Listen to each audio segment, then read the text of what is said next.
শেষ পর্যন্ত শ্রীলঙ্কা ইস্যুতে ইউপিএ সরকারের ওপর থেকে সমর্থন প্রত্যাহার করল ডিএমকে। সাংবাদিক বৈঠক করে আজ একথা জানালেন করুণানিধি। করুণানিধি জানান, ডিএমকে সবসময় তামিলদের অধিকারের জন্য লড়েছে। বারবার সরকারকে এর বিরুদ্ধে কড়া ব্যবস্থা নেওয়ার আবেদন জানিয়েছেন তিনি, কিন্তু শেষ পর্যন্ত এই সিদ্ধান্ত নিতে বাধ্য হয়েছেন। সংসদে ডিএমকের মোট 18 জন সাংসদ। সমর্থন প্রত্যাহারের ফলে মন্ত্রিসভা থেকে ইস্তফা দেবেন ডিএমকের মন্ত্রীরাও। পাশাপাশি এদিন করুণানিধি আরও জানিয়েছেন, 21শে মার্চের মধ্যে সংসদে যদি এই বিষয়ে কোনো প্রস্তাব গৃহীত হয় তাহলে সিদ্ধান্ত পুনর্বিবেচনা করা যেতে পারে। রাজনৈতিক পর্যবেক্ষকদের ধারণা, লোকসভাকে পাখির চোখ করেই এই সিদ্ধান্ত ডিএমকে প্রধানের। ডিএমকের চাপে কেন্দ্র যদি শ্রীলঙ্কা ইস্যুতে কোনো পদক্ষেপ করে তাকে কাজে লাগিয়ে তামিল ভোট ব্যাংক টানাই ডিএমকের মূল উদ্দেশ্য বলে মনে করছেন রাজনৈতিক পর্যবেক্ষকরা।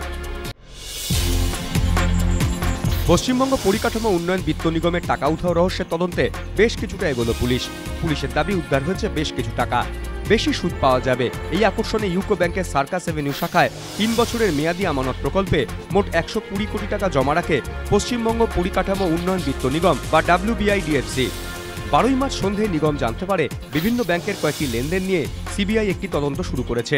সিবিআই নিগমের 2টি ফিক্সড ডিপোজিটের বিষয়টিও তদন্ত করছে। নিগমের দাবি, এরপরই খোঁজ করতে গিয়ে 120 কোটি টাকা উধাও হওয়ার বিষয়টি জানতে পারে তারা। লালবাজারে এফআইআর দায়ের করা হয়। অভিযোগ পেয়ে বৃহস্পতিবার ইউকো ব্যাংকের সার্কাস এভিনিউ শাখার ম্যানেজার অ্যালোয়েস লাকড়াকে গ্রেপ্তার করে পুলিশ। পুলিশের দাবি, তল্লাশি চালিয়ে উত্তর 24 পরগনার মধ্যমগ্রামে এক ব্যক্তির কাছ থেকে 70 লক্ষ টাকা উদ্ধার করা হয়েছে।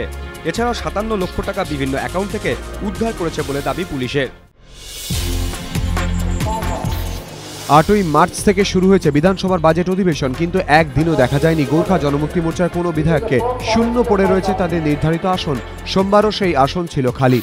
এই পরিস্থিতিতেই এদিন বিধানসভায় পাশ হল মিউনিসিপ্যাল অ্যামেন্ডমেন্ট বিল 2013, যে বিলে দার্জিলিং পুরসভার ক্ষমতার পুনর্বিন্যাস ঘটানো হয়েছে। জিটিএ গঠিত হওয়ার পর থেকেই প্রতি পদে হস্তক্ষেপ করছে রাজ্য সরকার।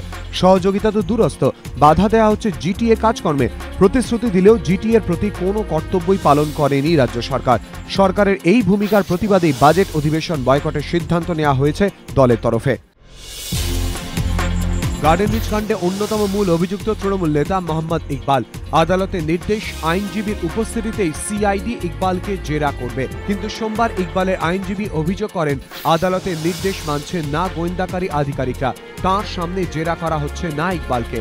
সরকারি আইনজীবীর বক্তব্য, এই অভিযোগের প্রেক্ষিতে তদন্তকারী অফিসারের কাছ থেকে রিপোর্ট চাওয়া হোক অথবা অভিযুক্ত পক্ষ উচ্চ আদালতে যাক। আলিপুর আদালতের চিফ জুডিশিয়াল ম্যাজিস্ট্রেট দুপক্ষের বক্তব্য শুনে আগের নির্দেশই বহাল রাখেন। অর্থাৎ ইকবালকে জেরা করতে হলে তার আইনজীবীর উপস্থিতিতেই সিআইডিকে তা করতে হবে। এদিকে গার্ডেন রিচ কাণ্ডে ধৃত কংগ্রেস নেতা মুক্তার ও তার সঙ্গী মোহাম্মদ মুস্তাককে 1 এপ্রিল পর্যন্ত জেল হেফাজতে রাখার নির্দেশ দিয়েছে আদালত।